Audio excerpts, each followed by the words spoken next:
How you all doing today? I'm here to actually talk to you about whether or not you should attend a four-year institution after high school or not. And the first thing we're going to take a look at is the differences between a private and a public institution.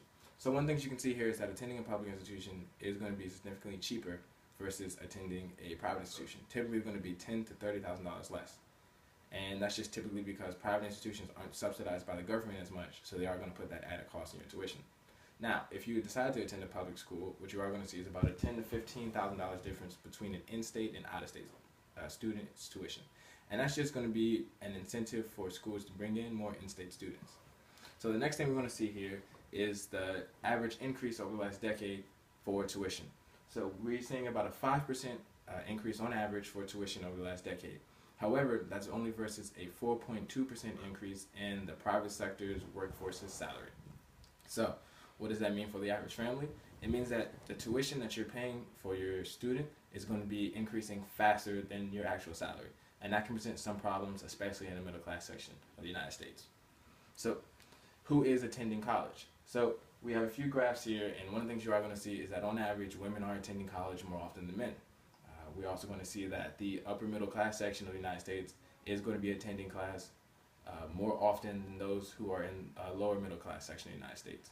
And also just on average of degrees conferred and actual college enrollment, we're going to see that the Caucasian ethnicity is going to be attending school more often and actually completing their degrees more often than any other ethnicity here in the United States.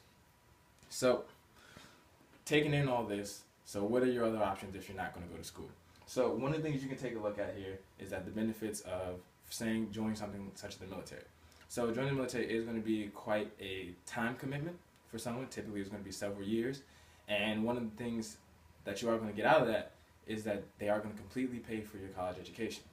So for someone who still wants to attend a four-year institution but doesn't have the money right away, this is one of the things that they can do. Another option is just going to be attending community college.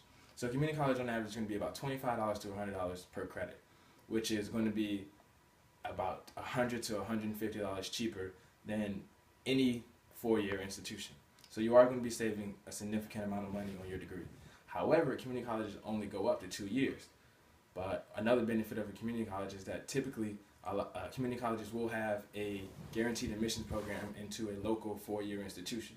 So you can continue your education, you just will be starting out in community college. One of the things that we've seen becoming increasingly popular over the last few years is the online degree option. And that's going to be slightly more expensive than the community college option, but it is going to be cheaper than just going directly to a four-year institution. And one of the reasons it's going to be just because of the convenience of it. You can, anywhere you have an internet connection, essentially you can go to class on your phone, on your tablet, laptop. As long as you have your internet, that's basically a limit to whether or not you can go to class. The next thing we're going to see here is if you still want to go to a four-year institution and you're looking for ways to pay for it, what can you do? So you can apply for scholarships, and the benefit of scholarships is that they're just given to you, you don't have to pay them back. However, they can be time-consuming to apply for, and that's one of the reasons why a lot of students don't go for them. One of the other options is via government support, and they have the Pell Grants, which is basically free money. Now, those are given on a need basis, so if your family does make a certain amount of money, you're not going to be able to get that. And if you don't qualify for grants, typically the government will offer a loan to you. Now, one of the benefits of the loan is that they can typically be as much as you need for college. However, you are going to have to pay those back with interest once you're done schooling. So, one of the things you can see here is it worth it? If you're going to, especially if you're going to take out a loan, if you're going to go and do all these other options like join the military or go online, is it worth going to school? So this chart here is essentially on the left in the red. What you're going to see is the average unemployment rate, and all these are taken from 2012. And on the right in the green is the median weekly earnings for someone of a certain degree level. And starting here at the doctorate level, you can see it's very disproportionate in the amount of unemployment for those with a doctorate in the United States versus those with. And also you can see, just going down here to the very bottom where it's a less than a high school diploma, you can see the unemployment we're looking at 12.4% versus for those who are working with less than a high school diploma, they're only making on average $470 per week.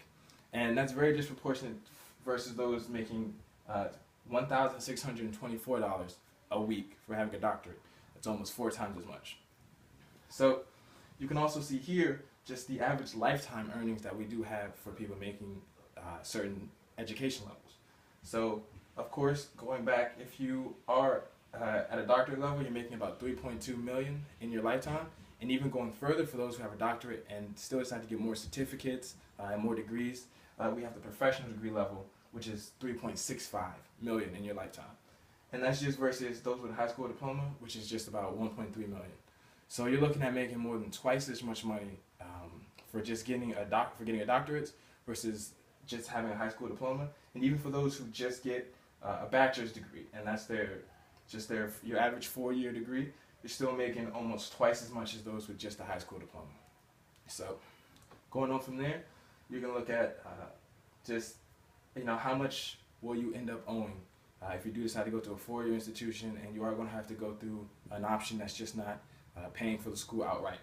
So on average, in the 2012 school year, the class of 2012 ended up owing about $29,000 in student loans. Now, what does that mean for you?